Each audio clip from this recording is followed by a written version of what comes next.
I don't give a Hi, I'm Zach, and today I'm going to talk about how I finally reached a state of not letting other people affect the way I am, not allowing them to, and of not caring about other people's thoughts or feelings. And so, it's been a long time coming, and there's a lot more to this. It's not as simple as black and white, and now I simply just don't care at all and nothing worries me. But let me explain, and I've come a very long way. So, as a child and young adult, I was conditioned into a person who was a very big people pleaser. I cared a lot what people thought. And time again, it would affect how I felt on the inside. And if I messed up and people gave me trouble for it, if I embarrassed myself, if someone else was upset and near me, it affected me very deeply. Usually deeper than most other people, it seemed, because I've been sensitive to life, and I've put on a pedestal being empathetic within myself, and I've always seen people pleasing, maybe not consciously exactly, but subconsciously, I've seen caring deeply what people think and even letting them affect how I am as a good thing. But then as I grew up and matured in my life, I slowly chipped away and let go of this, but then it came back. And at some points I thought that I completely let go of it, but really I did not. And so let me explain. As a young adult, I moved to Columbia, Missouri from Hillsboro, Missouri area, where I'm at now. And I moved there and I found a love for music, and I started doing crazy things in pursuit of this. And it was around this point in my life where I really felt like I was able to let go of things. And I did let go of a lot of things. And so at that point, I cared a lot less what other people thought. But I still did care. And I didn't even know how much I cared. But I was laser focused on music so much that I was at one point I hitchhiked to New York from Missouri in winter to pursue music as a career, or for something to happen. And obviously that journey, it was pushing my body and my mind, and in those moments I was letting go. But the entire journey, the entire thing was because I was holding on to something. I was holding on to the idea of being successful in this life, which is coming from a thought of caring what other people thought, caring what my parents think, caring what past friends from high school think, caring even what I think about myself. And so I didn't really realize that, and at least not at that time. And I wasn't successful, obviously. And so I went back from New York, and I continued to work jobs and continued to do crazy things for music, and quit the jobs and go and street perform full time. And then I became homeless. And whenever I was homeless, I had a bigger beard that I even have now, and my hair was probably about the same length, but basically I was not presented in the best way. And then I let go a lot of what other people thought, even before I reached that point. And I pushed myself to go out of my comfort zone and street perform every single day, even before that point. And so just doing that, it was like every single time I did that, I was putting myself out there and just like letting go of what the strangers are going to think. And especially, mind you, especially the fact that I was not good. I was not that good of a singer. I would still say I'm not the most talented singer, but I've built up some skill through just focus and a lot of time doing it. But then the early stages of street performing and performing in general, I just was not good. And so a lot of people sometimes would even laugh at me or just point and just like, ooh. Like as they walked by, like I could see and feel I could feel the emotions of people even if they didn't want me to. I could feel if I made them uncomfortable. I could feel if it was not going well. And that kind of pushed me and molded me in a way to start to do the things that actually got positive reactions from people musically and performing. And so through that experience, I was able to let go of a lot. I came a long way from that, at least. I still cared what people thought, and I still had that baseline caring what people thought and wanting to be successful in life. And but becoming homeless then chipped away even more, because I didn't have the energy to allow every single bad look from a person ruin my day. I had to have the energy and to change my state of mind so I could do what I was setting out to do. And I was playing music all day, every day, just about, until it got cold. And then, of course, there's other things that happened. But for the most part, I was still laser focused on that. And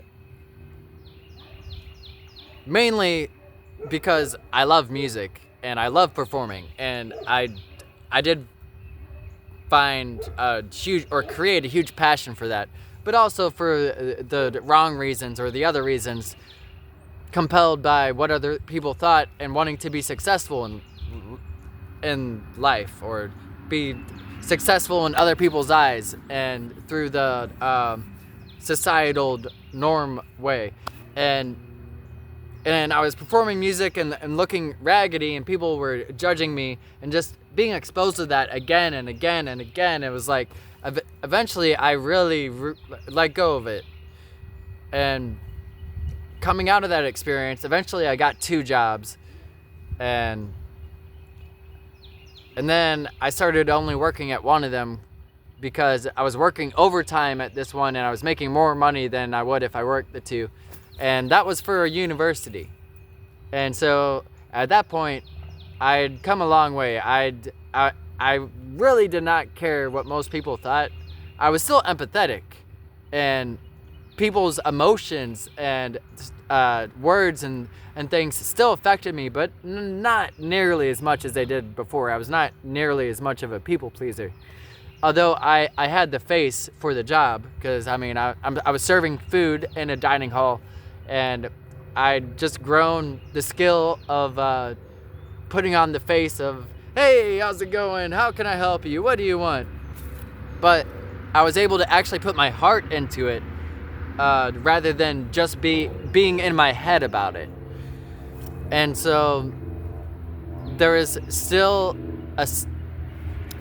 a decent amount of me that cared what people thought and cared about being successful in life. But around this point, I came up with the idea of ZmanTheVegan. And that's the stage persona of being a vegan superhero. And I actually bought like a mask, a green mask, a green cape, and everything. And the first outfit or costume or superhero suit that I wore to play this character, ZmanTheVegan, as I street perform, is, yeah, I'd say it's one of, or the cheesiest, corniest things I've ever worn. But I loved it. I absolutely loved it. And I knew people, like, I was so nervous to try it the first time I did it, the second time, the third time. Eventually, just like whenever I was street performing for the first time, eventually I got more and more used to it. And people were laughing at me again, and people were like, oh, what the heck? But other people started to notice that I had the courage to go out there and to really just continue to let go and let go and let go, and just not care what people thought, and just do what I love to do and do it my way, express myself my way. And so I would go out on my breaks, almost every single one of my breaks, and I would perform my original music, vegan centered, or it had a vegan message, still does. And I would, even after work, I would go out and perform. And sometimes I wouldn't even just play music. I would stand there with the sign and just talk passionately about my morals and what I believe in to people. And after doing that, I went even deeper and deeper and chipped even more things away, that like thoughts and things that I didn't even know were there. I didn't even realize that I still cared that much what people thought, that I cared still about people walking by and giving me bad looks. Because yeah, I got a lot of bad looks from being homeless and having shredded shirt, dirty clothes, and looking raggedy. But as soon as I started singing about veganism, and a lot of the students knew like that I was a vegan superhero, I was singing about veganism. And as soon as I started to do that, I got a lot more hate. I got a lot more negative energy, judgmental energy, and it was just constant. But I stayed grounded inside of my love, compassion, and clarity, and just doing what I love to do, and letting the energy go right through me, and just giving them the respect. And of course, I'm a human being, and I was triggered many times. And so, but through being triggered and letting go, and just really working on myself in that way. And I didn't even really see it like that. I was just laser focused once again, kind of for the wrong reasons of wanting to be successful. Of course, I was mainly motivated just by doing what I love to do. I mean, I love writing original music and performing it. But whenever I created this character, it's like I dove even deeper into it, and I found whole nother dimensions to do it and got even more energy to do it. And so I was very much and still am motivated for what I would say are healthier reasons. I don't like just saying right and wrong, black and white, but y'all know what I mean. But still, to a certain extent, I was motivated by the societal norm of being successful and caring what other people thought, caring that other people thought that, you know, I'm not successful yet. I'm just a grill cook working at a university, and I'm like 25 years old, and I don't really have my life together. And now I dress up and play music, but I don't make enough money doing it. Like, you know, those things were in the back of my mind. My subconscious wasn't really wanting to bring it forward and think about it and face it, because I would rather think like, you know, no, I'm a chill, cool dude. I've already let go of what other people think. I don't really care what other people think. But I did. It was still in there, even if it wasn't at the face of my being. And so, and that came out eventually, and eventually I did face it, but through trial and error and just challenges in my life, and I became homeless again. And I also started to drink a lot more, and I quit that job. I quit other jobs. I dove into music again, and just this chasing success in this way, full on success, doing what I love to do. I took many leaps of faith, and it did a lot of damage to me. I allowed it to, and I didn't go about it the smartest way, but it allowed myself to really dig deep and see, well, I do care what other people thought. And then once I was weaker, and I was at these positions where my mind and body were more vulnerable, so I was moodier and not having enough to eat, or just not taking care of myself, not having enough to sleep. Not having enough sleep made me realize that, wow, I can get triggered very easily by other people. I do care what other people think. There are baseline beliefs inside of this psyche, inside of my brain, my thought process, that maybe I haven't been giving much attention to them, but they're there. And so I realized this, and then I went deeper and deeper into like depression state, while still maintaining like hard working, laser focus on like music, and just imagining like where I could go, and then putting it into action and ideas. And but I started to not be able to actually sustain and maintain that action and snowball the the vegan efforts, and I stopped uploading as much, and also mainly because I was homeless again. I was living in a hotel, living off of Taco Bell basically, and not even that. I didn't even have money for that or a car to go to a food bank. So eventually I went back to my parents' house, and here I am. It's been 2 years, and I stopped drinking as much and certain things, and coming back here I was able to just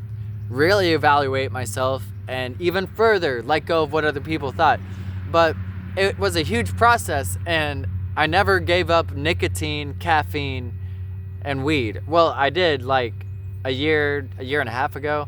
I tried, and I made it a month. But throughout this entire time, and I've known it, I've accepted it, not accepted it, but I faced it, and I've accepted that it's within me. And yeah, I guess for the longest time I've accepted it and not actually worked on it, that I do care what people think, and I am triggered, easily triggered, especially if my body and mind are weak.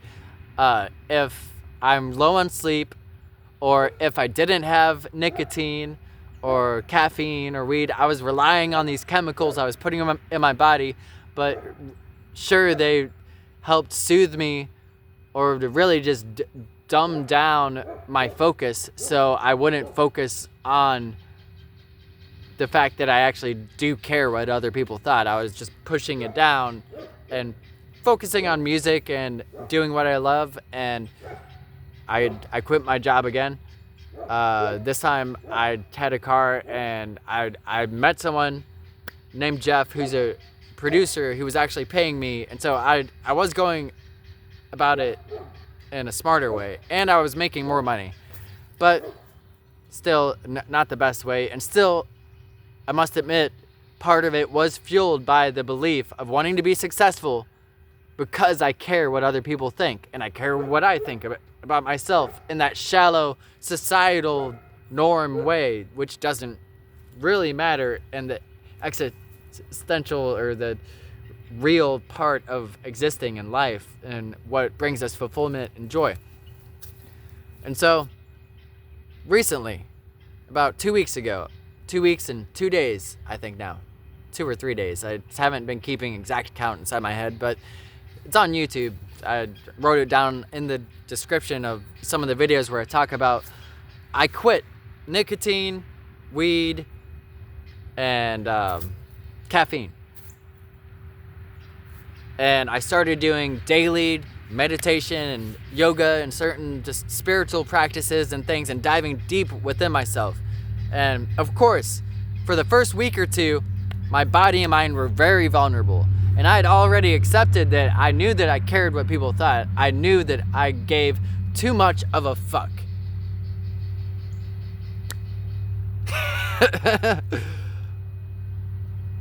And although I've done a lot of work and I've come very far, and I'm able to create joy, and just the fact of admitting that, I mean, this past year I've known with clarity, but also at the same time I've been able to let go.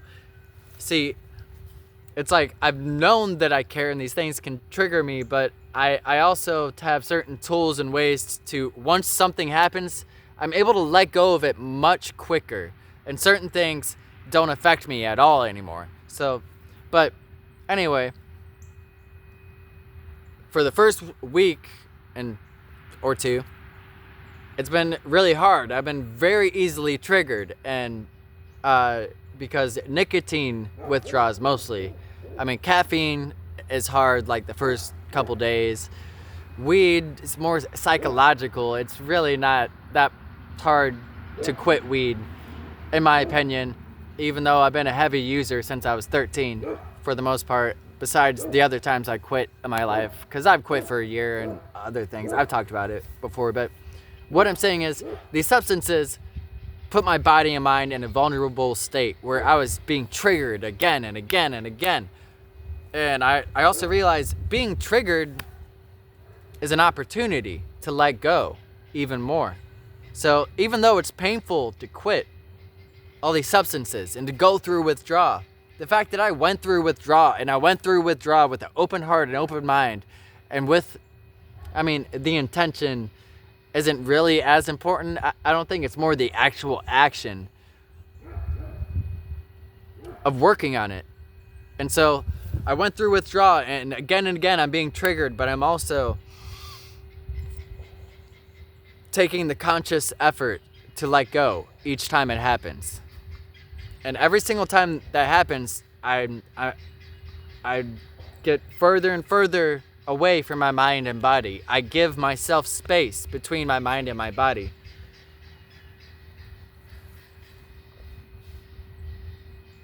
And I started keeping track. I started keeping track of how much joy am I experiencing during the day this past week. How many times have I been triggered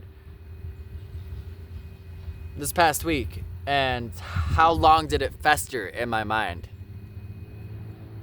Whenever somebody triggers me, do I think about it and keep thinking about it and I can't control thinking about it? Or did I think about it for maybe 5-10 seconds and then I give myself space away from my mind and my body, and I realize I'm not this mind, I'm not this body, I'm not these thoughts. And then I let go of it. And so today, I was triggered much less than before, while still going through withdrawals.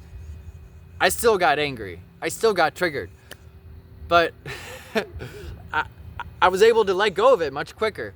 And once I let go of it, I was able to experience and feel a level of not caring what other people thought that I had not experienced before. And so this isn't necessarily permanent. I'm not all of a sudden enlightened and like, oh, no one can ever affect me ever again. Haha.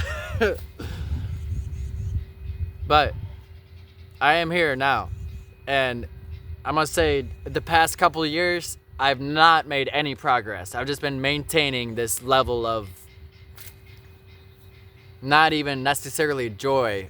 I felt some joy, usually determined by what's happening on the outside of me. Like if I have weed that day, if I have nicotine, if my video on YouTube got enough views. But now, I'm backing away from that. I'm not relying on those things for my joy. And I'm not allowing angry and disturbed people or situations to mess me up inside. Right, Bertha? What do you think? This is Bertha. She gets triggered because she's a dog and she can't help it. She's not a human. As far as I know, she could be a human in a dog costume, just trying to get free food and hugs. But anyway, I was saying that I forgot what I was saying because of you, Bertha. I just got triggered. But at the same time, I'm feeling love and joy for Bertha because she's so freaking cute. Okay, what was I saying? Right. So I still get angry, but I was able to let go of this anger much quicker than before. And many of the things that were making me angry the first week that I quit cigarettes, like just smaller things, like somebody making a comment about me, or just a comment with attitude at work, or I work at a gas station, so I see a lot of people during the day and a lot of angry people, and I'm not the most competent person sometimes. Sometimes I forget things. Sometimes I'm going too fast, and then it's like I say, have a nice day, and then they're like, wait, I ordered a chicken sandwich. Don't you want to give that to me? And of course I'm vegan, and I'm working, and I'm handing out the dead animals that I want to be saving. And so that's triggering. But by facing it, I've been able to go deeper than ever before. And also, I wanted to say in this video that caring what people think isn't necessarily a bad thing.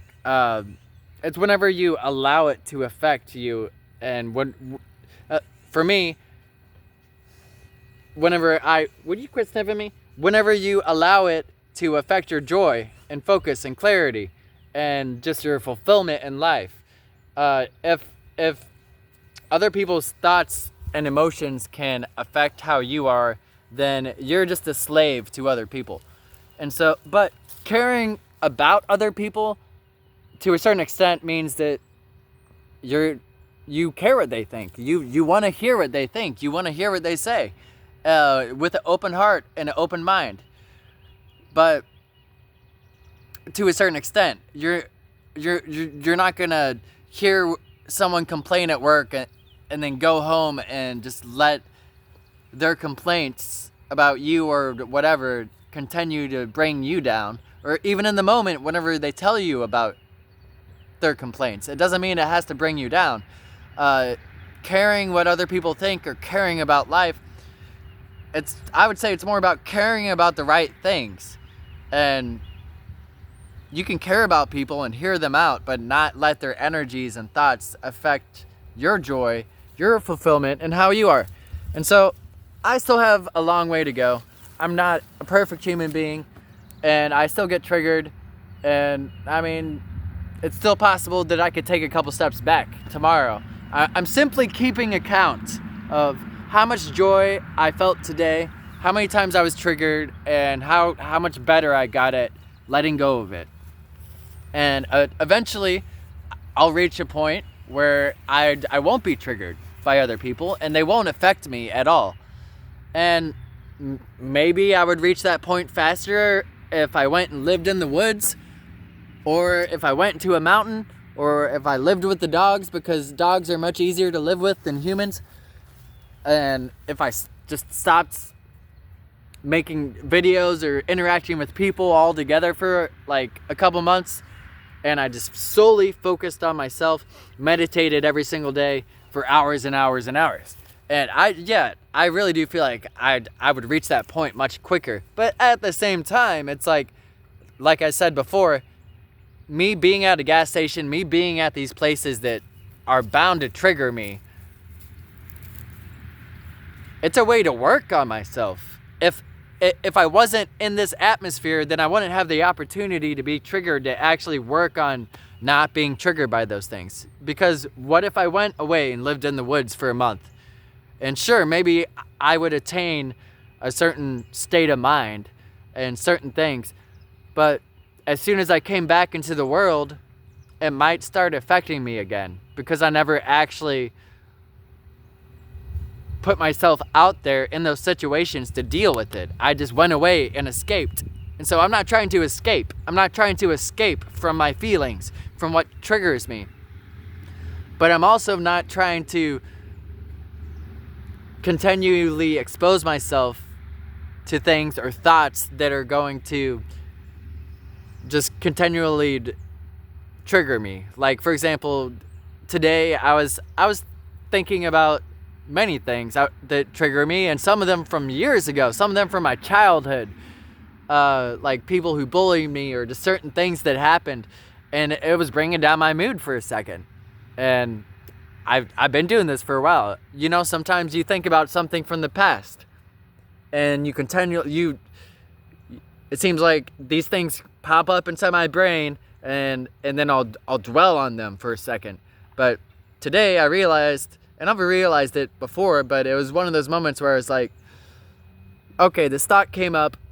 I can either keep feeding this thought, or I can just accept that the thought is still in me, that feeling came from it, and then I can move on. And as soon as I make that decision, like, no, I'm not going to feed this thought and feeling, I'm going to think about something else. And the other thing I think about could be much more uplifting. Of course, you have the power to choose how you're feeling and thinking. And it's easier, you have more control if you're putting less toxins into your body, and if you're not relying on nicotine and certain things to keep your mind stable.